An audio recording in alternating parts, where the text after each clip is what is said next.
বাংলাদেশের মানুষ কোনো গালিগালাজ কিংবা এগুলো পছন্দ করে না। প্রধানমন্ত্রীকে যারা মেরুদণ্ড ভেঙে দিয়েছে তাদের ব্যাপারে উনি এত উদার থাকতে চান, মানে উদার মানে আমি পজিটিভলি বলছি এটাকে।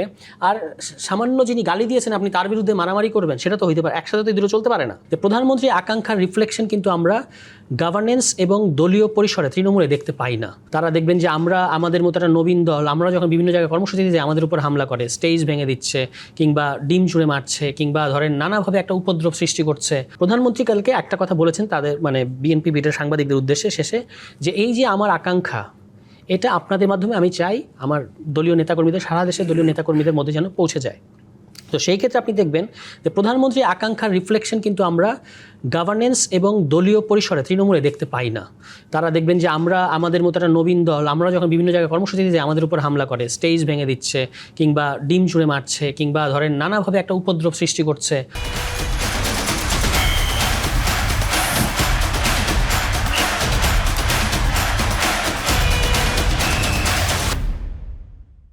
সর্বশেষ ঝিনাইদহের ঘটনা আমরা জানি, রূপগঞ্জের ঘটনা জানি, এরকমগুলো ঘটনাগুলো ঘটছে। এটা কিন্তু প্রধানমন্ত্রীর যে স্পিরিট তার সাথে সম্পূর্ণ বিপরীত, সম্পূর্ণ সাংঘর্ষিক।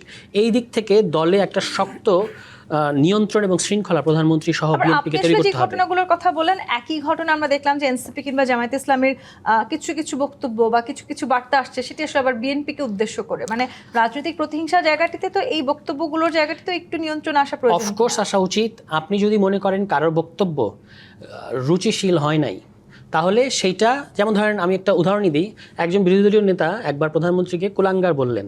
আপনি খেয়াল করে দেখবেন এটা বিএনপি বাদ দেন বিরোধী দলীয় পরিসরেও গ্রহণযোগ্য হয় নাই।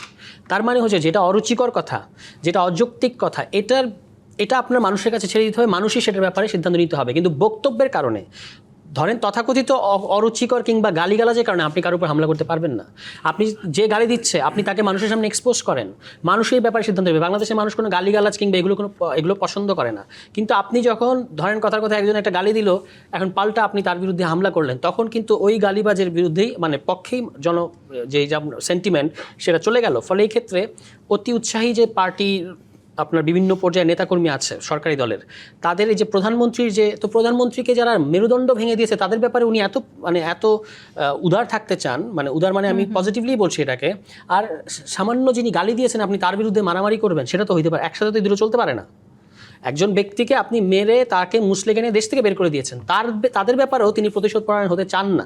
আর সেখানে আপনার রাজনৈতিক যারা প্রতিপক্ষ তাদের কালচারাল ওরিয়েন্টেশন এক একজনের এক এক রকম থাকবে, সবটা আমরা সাপোর্টও করব না, এবং কিছু জিনিস আসলে মানুষই সিদ্ধান্ত নেবে। কিন্তু সেইখানে যদি আপনি আপনার দলের লোকজন যদি ধরেন তাদের ব্যাপারে হামলা করে বা তাদেরকে এক ধরনের রাজনৈতিক কর্মসূচি করতে বাধা দেয়, সমস্যা সৃষ্টি করে, সেটা কিন্তু ওই প্রধানমন্ত্রীর এই স্পিরিটের সাথে সাংঘর্ষিক হবে।